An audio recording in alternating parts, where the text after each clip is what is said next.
¿Qué hormona produce? La PTH, o sea, la paratormona. Ahora, está ya arriba escrita. Entonces, la paratiroides, ¿dónde la hallamos? Atrás de la tiroides, son chiquitas. ¿Cuántas paratiroides tenemos? Normalmente, 4. 2 superiores, 2 inferiores. ¿Se entiende hasta ahí? A ver, no confundan, la paratiroides produce la paratormona con las células parafoliculares que producían calcitonina. ¿Se entendió? Sí. No confundan la calcitonina, que es de la tiroides, pero es de las células parafoliculares, con la paratiroides y la paratormona. ¿Sí entendimos? Son diferentes estructuras. Función de la paratormona, elevar el calcio. Entonces la paratormona hace lo contrario a quién. ¿Quién bajaba el calcio? Calcitonina. ¿Quién producía la calcitonina? Parafolicular. ¿Y dónde están las células parafoliculares? En la tiroides. En la tiroides. Entonces la calcitonina baja el calcio. ¿Quién lo eleva? La paratormona, la paratiroides. ¿Sí entendimos? Hacen lo contrario. ¿Cómo lo eleva? Y ahí están los mecanismos. Primero, si yo quiero elevar el calcio en la sangre, ¿de dónde lo voy a liberar? ¿De dónde lo voy a sacar? ¿Dónde tenemos un montón de calcio? En los huesos. Tengo que romper. ¿Cómo se llama cuando rompo el hueso y libero calcio? ¿Cómo se llama el proceso? No. ¿Cómo dijo? No. Lo contrario a reabsorción. Resorción. Resorción. Entonces, si yo quiero liberar calcio a la sangre, hago resorción, o sea, romper el hueso. ¿Quién lo hace? ¿Qué célula? Osteoclastos. No. Osteoclastos. Osteoclasto, es un macrófago. Si yo quiero liberar calcio, entonces debo estimular a los osteoclastos. ¿A quién debo disminuir su actividad? A los osteoclastos. ¿Se entiende? Pero, ese es del tema pasado, la paratormona actúa de forma indirecta. Primero estimula al osteoblasto y el osteoblasto estimula al osteoclasto. ¿Se entendió? Entonces, 2 pasos. Con una vía que explicamos en hueso en lo que pasado. La vía de Rank y Rank-L. La repaso, que la habíamos mencionado. ¿Qué más hace? Estimula la conversión de vitamina D. Se debe activar, se va a hidroxilar. Estimula una enzima que está en el riñón, la 1-alfa hidroxilasa. Si aumentas la vitamina D, aumentas el calcio en la sangre. ¿Se entendió? Sí. También va a aumentar la reabsorción, o sea, la absorción en el intestino, porque lo que estamos consumiendo en la dieta se absorba más calcio de lo normal. O sea, ¿cuál es el objetivo de la paratormona? Aumentar el calcio en la sangre. ¿Cómo? Rompo el hueso, resorción. ¿Qué más? Convierto la vitamina D para que aumente, ¿no?, el calcio. ¿Qué más? Se absorbe en el intestino. ¿Qué quiero que haga el riñón? ¿Que orine el calcio o que no orine el calcio? Que no orine, se aumenta la reabsorción de calcio. ¿Se entendió? Todo lo que provoque que el calcio aumente. Y además estimula la liberación de fosfato, que se orine el fosfato. ¿Sí entendimos? Sí. Entonces, mecanismo de acción de la paratormona. Primero, si vamos a hacer que aumente el calcio, en el hueso, ¿qué células quiero activar? Osteoclastos, de forma indirecta. Primero el osteoblasto. ¿Qué quiero hacer en el intestino? ¿Que aumente qué? La absorción. ¿A qué vitamina activo? A la D. ¿Qué quiero hacer en el riñón? Que disminuya la excreción. ¿Se entiende? Y aumentamos la excreción de ¿quién? ¿A quién se quiere orinar? Al fosfato. Porque si tengo mucho fosfato y mucho calcio y se juntan, ¿qué voy a empezar a crear? Cristales, piedras. Quiero que se elimine el fosfato. ¿Entendimos? Sí. Okay. Suprarrenal. Siguiente glándula. ¿Sí? ¿Qué pasa?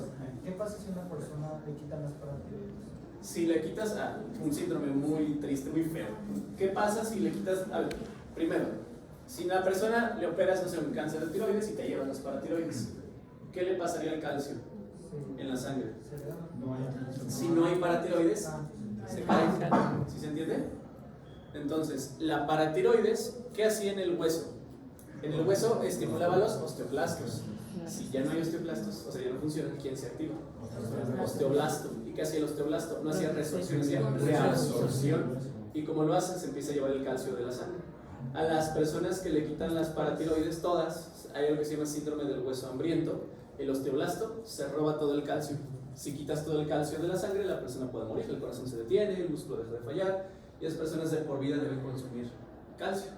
Les dan botes enteros como pastillas, se imagina como si fueran gis, pastillas de calcio de por vida, 10, 20 diarias, siempre, porque si no tienen calcio, se lo roba el osteoblasto, se lo lleva al hueso y la persona puede fallecer. También estas personas pueden ser más propensas a infartos. Sí, por lo mismo, deben tener un cuidado especial. Sí, ese es el síndrome de hueso hambriento, de hipoparatiroidismo. Sí. O sea, ¿cómo se ocasiona la hipercalcemia? ¿Qué se supone que pasa?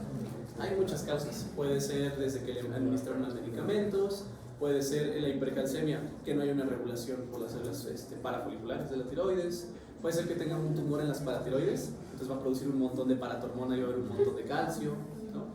Puede haber un problema en el hueso que libere mucho, o sea, todo lo que vimos de todos los mecanismos, cualquiera de esos puede fallar, ¿no? Y que se eleve el calcio en exceso. La hipercalcemia y la hipocalcemia, o sea, mucho y poco, te alteran el corazón, el trazo electrocardiográfico. Entonces, tú más bien tienes que evaluar la causa. Hay muchas causas. Justo si entiendes el mecanismo donde actúa la paratormona, entiendes todo lo que se puede afectar. Tumores, lesiones, medicamentos, ¿sí? Acá sí, suprarrenal, vamos. ¿Dónde está la suprarrenal? Arriba del riñón. También se llama glándula adrenal. Le estudiamos 3 partes, una cápsula, una corteza y una médula. ¿Sí entendimos? Sí. Okay. La suprarrenal tiene 3 arterias. Digo, ¿le servirá para Nato el otro bloque? Suprarrenal superior, suprarrenal media y suprarrenal inferior. La superior es una rama de la arteria frénica, que es de la aorta. La media directamente sale de la aorta abdominal y la inferior de la arteria renal. Entonces son 3 arterias suprarrenales. Solo hay una vena suprarrenal. ¿Sí entendimos? La vena suprarrenal drena en la vena renal del lado izquierdo y en el lado derecho en la cava inferior. Entonces, una vena, pero 3 arterias. Superior, media, inferior. ¿Se entendió? ¿La inferior de dónde venía? La arteria de la arteria renal. Las arterias y las venas se empiezan a mezclar. Adentro van a formar capilares, o sea, la suprarrenal. Capilares capsulares, hasta la cápsula. Capilares sinusoidales que van a la corteza, son corticales, y aparte se van a formar medulares, llamando arterias a la cápsula, arterias a la corteza y arterias a la médula. ¿Sí entendimos? Las venas van de regreso, drenan de la médula y la corteza, las venas llegan a la vena colectora medular, o sea, van de afuera hacia adentro, y de ahí van a la vena adrenomedular y de ahí a la vena suprarrenal y se regresa. O sea, tiene un montón de sangre. ¿Por qué? Porque va a producir muchas hormonas. Pues quieres liberarla luego a la sangre. ¿Entendimos? Aquí está la representación de la suprarrenal, cápsula, corteza y médula. La corteza va a tener 3 capas, de afuera hacia adentro: glomerular, fascicular y reticular. Entre más profundo se vaya, más dulce se pone la cosa. ¿Por qué? En la zona glomerular se producen mineralocorticoides, el más importante, la aldosterona, regula los niveles de sodio. Si hay mucha aldosterona, ustedes absorben sodio en el riñón, no se orina. Si absorben sodio, el sodio arrastra agua, entonces aumentan la presión arterial. ¿Se entendió? Entonces en la capa de hasta afuera, ¿cuál era? La glomerular, que produces aldosterona. Es un mineralocorticoide, regula minerales como el sodio. ¿Entendimos? Sigues avanzando, eso es lo salado, ¿no? La sal. Seguimos avanzando. Zona fascicular, está en medio, produce glucocorticoides, el más importante, el cortisol, la hormona del estrés. El cortisol lo que hace es que moviliza azúcares. ¿Sí entendimos? Te vas más profundo, ¿qué es más dulce? La zona reticular tiene que ver con los esteroides sexuales. Entonces vas de lo salado a lo más dulce, ¿no? Entre más profundo, más dulce. Y la zona reticular produce los esteroides sexuales, específicamente los masculinos. No produce testosterona, eso es importante. El hombre prácticamente no es, entre comillas, no es relevante esa capa para el varón, porque la testosterona, ¿de dónde viene en el hombre? De las gonas del testículo, ¿sí? La suprarrenal no es tanto. ¿En quién sí es importante esas hormonas masculinas? En la mujer. ¿Por qué? Porque van a regular la producción de vello, ¿no? Van a regular y además, si tienen andrógenos, se pueden convertir a estrógenos. Es más importante en la mujer. ¿Sí se entendió? La glomerular, 15% del volumen. Fascicular, 80%. Reticular, 5%. Entonces, ¿cuál capa es más grande de las 3 capas de la corteza?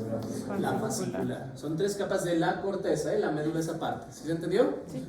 Dijimos al inicio que en la suprarrenal están acomodados a manera de cordones. En la glomerular están así como curveados los cordones. Son células que están así apiladas. En la fascicular son cordones alargados. Ya luego veremos, ¿no? En histología es muy fácil distinguirlos porque se ven blancos, porque tienen tanta grasa que se quedan blancos. Y acá abajo en la reticular también son en cordones. En medio hay vasos sanguíneos, están en cordoncitos, en columnas. Pero ahí no hay tanta grasa, se pintan más las células, ¿entendimos? Hasta afuera, ¿cuál es la capa? Glomerular, están así curveados. ¿Cuál sigue? Fascicular. Son columnas, pero tienen mucha grasa, se ven blancos. Y luego, reticular también columnas, pero sí se pintan. ¿Sí entendimos? Sí. No hay tanta grasa. ¿Dudas hasta ahí? Las células de la corteza se llaman espongiocitos porque parecen esponjitas, porque están como en huecos, ¿no? Entonces los espongiocitos. Dijimos, a ver, todas las células que hemos dicho en el hipotálamo, mencionamos núcleos.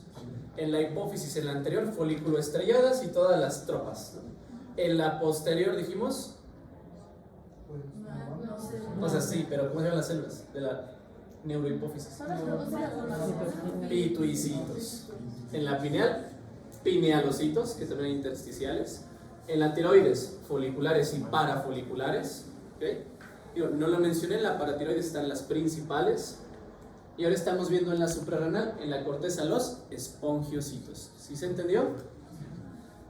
En la zona glomerular produzco mineralocorticoides, lo más salado, o sea, la aldosterona. ¿Qué hace la aldosterona? Absorbe sodio, ¿sí? Y eso eleva la presión. Eso tiene que ver con algo, no sé si lo han visto, lo veremos después en un riñón. Sistema renina, angiotensina, aldosterona. Es para elevar la presión arterial. Aquí les puse un ejemplo de enfermedad, el hiperaldosteronismo, donde producen demasiada aldosterona. ¿Qué les pasaría a esas personas con hiperaldosteronismo? Absorben mucho sodio y mucha agua. ¿Qué le va a pasar a la presión? Es una causa de hipertensión arterial, ¿sí? Un tumor, por ejemplo, que produzca aldosterona. Zona fascicular se pone más dulce, produce el cortisol, la corticosterona, glucocorticoides. ¿Sí se entendió? Les puse ejemplos de enfermedades. Si hay mucho, que luego es común que los médicos les den ahí esteroides para todos los pacientes, le van a provocar un síndrome de Cushing. ¿Alguien sabe cómo se ve un síndrome de Cushing? Son pacientes que tienen un crecimiento en la cara, le dicen cara de luna llena porque se ve más bonita.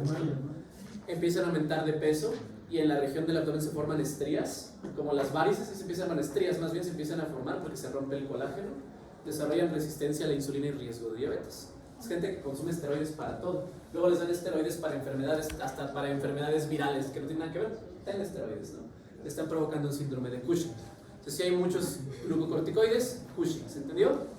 Si no hay, se llama Addison. Y ahí van a tener alteraciones de todo. En el corazón, en la regulación de electrolitos, en la regulación de glucosa. Zona reticular, ¿qué se producía ahí? ¿Esteroides de qué tipo? Sexuales, gonadocorticoides, androstenediona, dehidroepiandrosterona, dehidroepiandrosterona sulfatada. Son andrógenos, son masculinos, pero no son tan potentes. Importante, estas últimas dos zonas, la fascicular y la reticular, responden a ACTH. ¿Qué era ACTH? Hormona adrenocorticotrópica. Lo vimos acá, en la hipófisis. Entonces se les pregunta, la hipófisis cuando actúa, la ACTH, sí, actúa en la suprarrenal, en la corteza o en la médula.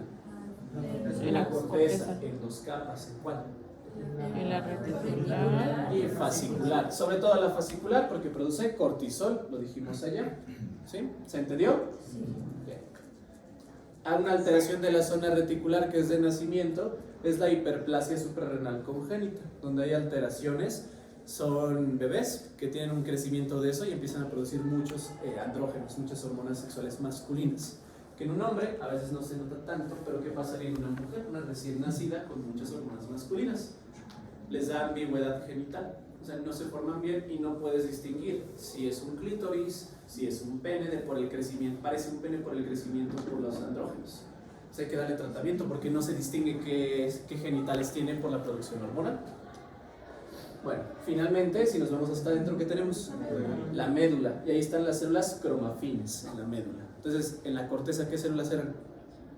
Espongiocitos. En la médula, cromafines. Producen las catecolaminas, noradrenalina y adrenalina. No se encuentran en grupos de células, separados ligeramente, ¿sí? Y estas células cromafines van a producir las dos catecolaminas y además producen una sustancia que se llama cromogranina, que es la mayor cantidad. Si se les pregunta qué se produce más en las vesículas de las células cromafines, son las cromograninas, hasta el 70%. El resto van a ser noradrenalina y adrenalina. ¿Se entendió? Y ya para concluir, les puse acá abajo los contrarreguladores de la insulina. Son sustancias que bloquean la función de la insulina. Si ustedes, ¿qué hace la insulina? Ayuda a meter la glucosa a las células. Hace que entre las células, por lo tanto disminuye la glucosa en sangre. Hay hormonas que hacen lo contrario, estimulan que se eleve en la sangre porque están apagando la insulina. ¿El glucagón? Si hubiera demasiado, ¿qué riesgo que podrían provocar? diabetes. O resistencia a la insulina y diabetes, ¿se entiende? Son cuatro contrarreguladores. Hormona del crecimiento. ¿Dónde se produce la hormona del crecimiento? En la de la hipófisis. Tumores de hormona del crecimiento les pueden provocar resistencia a la insulina y diabetes. ¿Se entendió? Cortisol. ¿Dónde se produce el cortisol?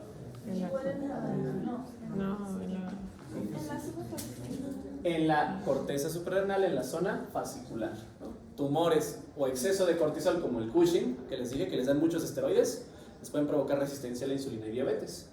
Glucagón, ¿dónde se produce? En las células alfa del páncreas. En las células alfa del páncreas. Entonces hay glucagonomas, tumores que producen demasiado y desarrollan resistencia a la insulina. Catecolaminas, dijimos, noradrenalina y adrenalina. Estas 4 sustancias bloquean la acción de la insulina. ¿Sí entendimos? Elevan la glucosa. Acá les puse, porque es más de digestivo, pero para que lo conozcan, el páncreas endocrino. El páncreas es una glándula mixta. Tiene una parte exocrina, que libera sustancias para la digestión, y una parte endocrina, que libera hormonas hacia el cuerpo. ¿Se entendió? Se acomodan en islotes pancreáticos, ¿o de quién? Langerhans. Y ahí hay 4 tipos de células: alfa, beta, gamma y delta. Las más famosas son las beta. ¿Por qué? ¿Qué producen las Insulina. beta? Insulina.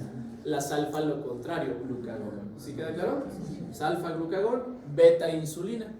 Las gamma producen el PP, el polipéptido pancreático, que tiene que ver un poquito con la digestión. Y las delta producen somatostatina. ¿Sí se entendió hasta ahí? Listo, pues todo endocrino. ¿Dudas? ¿No? Libres. Gracias, Doc.